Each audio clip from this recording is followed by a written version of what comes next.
ये है मोहब्बती के आने वाले एपिसोड का भी ट्विस्ट और धमाकेदार होने वाले। साथ ही साथ कहानी में आ चुका है एक नया मोड़।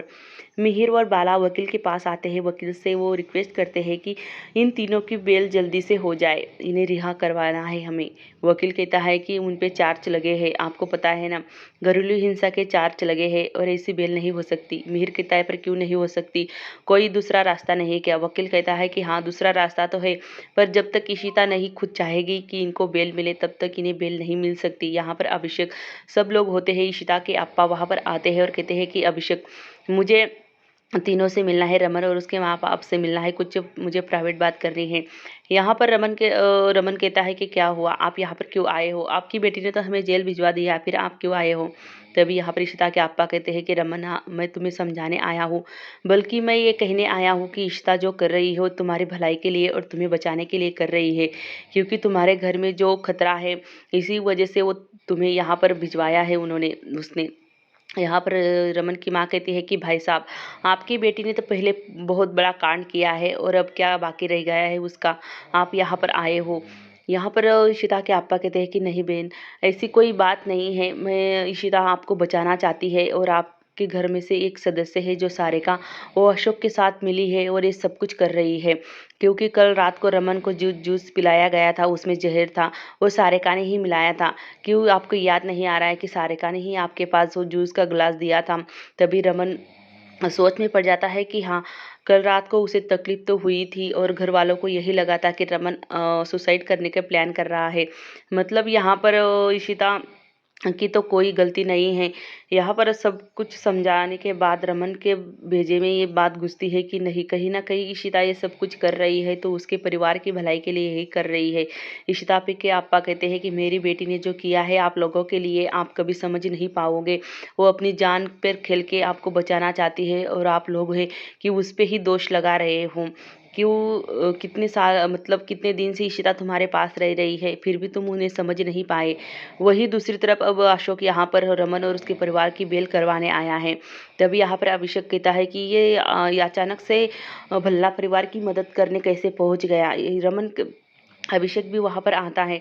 यहाँ पर अशोक कहता है कि जो मैं रिपोर्ट लाया हूँ अस्पताल के, जो डॉक्टर ने मुझे रिपोर्ट दिए है, उस रिपोर्ट में साफ साफ लिखा है कि जो इशिता ने इन तीनों को जेल भिजवाया है वो मेंटली डिस्टर्ब है, मतलब वो पागल है, ऐसा लिखा गया था रिपोर्ट में। यहाँ पर अभिषेक कहता है कि तुम यहाँ पर क्यों आए हो? यहाँ पर अशोक कहता है कि मैं सबूत के साथ आया हूँ और तीनों की बेल करवाने आया हूँ। यहाँ पर अभिषेक की भेजे में ये बात घुसती है कि कहीं ना कहीं ये भल्ला परिवार को बेल करवाने के लिए कही रहा होगा, क्योंकि यहाँ पर वो चाहता है कि इन तीनों की बेल हो जाए और वो घर वापस चले जाए। पर इशिता ऐसा नहीं चाहती कि वो तीनों भी घर वापस आए, क्योंकि घर में कुछ ना कुछ तो ऐसा है जो रमन के परिवार पर खतरा मंडरा रहा है। अभिषेक सोचता है।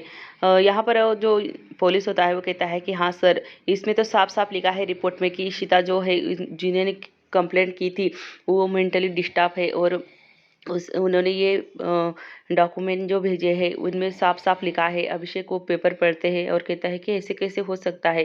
तभी यहाँ पर रमन का परिवार आता है और अशोक कहता है कि देखो, मैंने तुम्हारी बेल करवा दी है और अब तुम घर जा सकते हो। यहाँ पर रमन कहता है कि अचानक से तुम्हारा मूड कैसे बदल गया, एक दुश्मन दोस्त में कैसे चेंज हो गया। यहाँ पर अशोक कहता है कि हाँ, मैं तुम्हारा दुश्मन हूँ पर इतना भी बुरा नहीं हूँ कि तुम्हारे बुरे वक्त में साथ दे पाऊँ।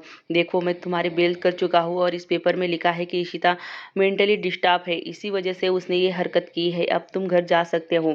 यहाँ पर रमन कहता है कि तुम अपने सगे बाप को छुड़वाने नहीं आ सकते यहाँ पर, और मुझे छुड़वाने आया हो। तुम कितना कमीना है मुझे पता है, और तुम क्यों कह रहे हो, तुम क्यों बेल कर रहे हो हमारी? हम कभी घर जाने वाले नहीं हैं। जब तक इशिता यहाँ पर नहीं आ जाती तब तक हम सब यहाँ पर ही रहेंगे।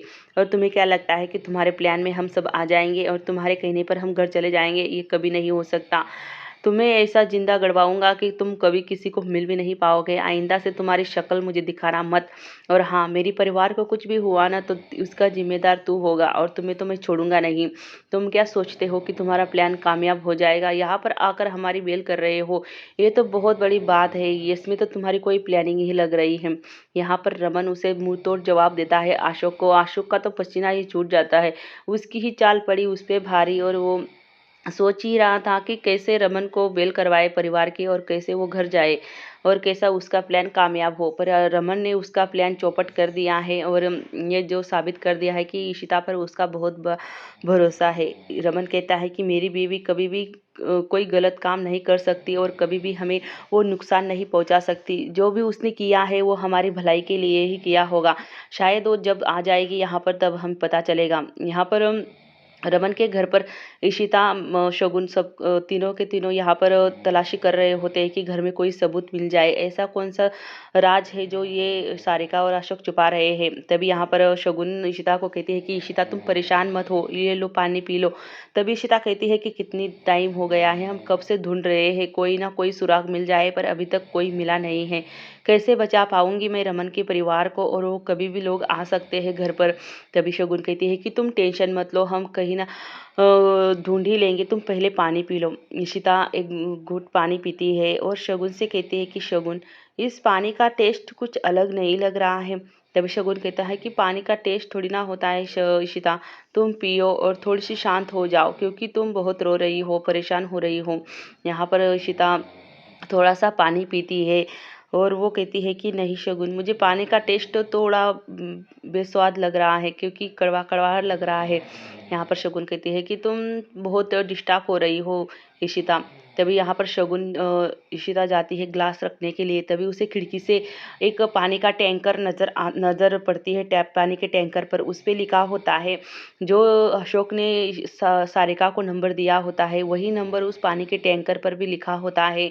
यहाँ पर इशिता के दिमाग की सुई घूमती है और वो सोचती है कि हाँ, यही वो टैंकर है, इसी टैंकर पे वो सीडी ऐसा नंबर है जो सारिका ने लिया था अशोक से। और यहाँ पर उसे वॉचमैन की बात याद आती है कि वॉचमैन ने उससे कहा था इशिता से कि आपका पानी का टैंकर आ चुका है तो खाली करवा लो। यहाँ पर इशिता को ये बात याद आती है कि कहीं पानी में तो जहर नहीं मिलाया है, ताकि पानी में जहर जाए और सब लोगों को। यहाँ पर तब तक इशिता जितना पानी पिया होता है, इशिता के पेट में दर्द होने लगता है। वो शगुन के पास शगुन को आवाज़ देती है, शगुन यहाँ पर आओ। तब तक यहाँ पर इशिता के मुंह से खून बहने लगता है। शगुन कहती है कि इशिता तुम्हारे मुंह से तो खून बह रहा है, क्या हुआ। तभी यहाँ पर इशिता कहती है कि शगुन, जो पानी का टैंकर अभी अभी गया है उसी में जहर था, और ये सब कुछ प्लान अशोक और सारिका ने किया था। इसी वजह से वो चाहते थे कि रमन और रमन का परिवार ये पानी पिए और उन्हें उनके शरीर में जहर फैले, और ये मारने की प्लानिंग अशोक और सारिका की थी। तब तक यहाँ पर बेहोश हो जाती है इशिता। शगुन कहती है कि इशिता तुम घबराओ मत, हम तुम्हें अस्पताल लेकर जाते हैं। शगुन कहती है कि जल्दी से डॉक्टर को बुलाओ, इशिता की हालत बहुत ख़राब हो रही है। इशिता यहाँ पर बेहोश हो जाती है। डॉक्टर इशिता को चेक करता है और उसे इंजेक्शन देता है। इशिता जैसे ही उठती है वो डर जाती है और कहती है कि रमन और रमन का परिवार मुझे बचाना होगा। शगुन कहती है कि तुम रिलैक्स हो जाओ, सब कुछ ठीक हो रहा है और सब लोग अच्छे भी है, तुम चिंता मत करो। तभी यहाँ पर इशिता कहती है कि कैसे चिंता ना करूँ, मैंने जो किया है बहुत बड़ी गलती की है और मैं सबसे माफ़ी मांगना चाहती हूँ। तभी रमन इशिता के सामने आता है और कहता है कि इशिता तुम कैसी हो, ठीक तो हो ना। तभी इशिता कहती है कि हाँ मैं ठीक हूँ, पर मम्मी पापा कहाँ हैं। यहाँ पर हॉल में आती है इशिता भागकर अपनी मम्मी पापा से मिलने, मतलब सास ससुर से मिलने। रमन की माँ कहती है कि इशिता पुत्र, मैंने तुम्हारे साथ बहुत बुरा किया, तुम्हें घर से बाहर निकाल दिया और तुमने हमारी जान बचाई, तुम्हारा बहुत एहसान होगा हम पर। माता रानी की कृपा है तो हमारा परिवार सही सलामत है। वो शगुन से भी माफ़ी मांगती है और इशिता से भी माफ़ी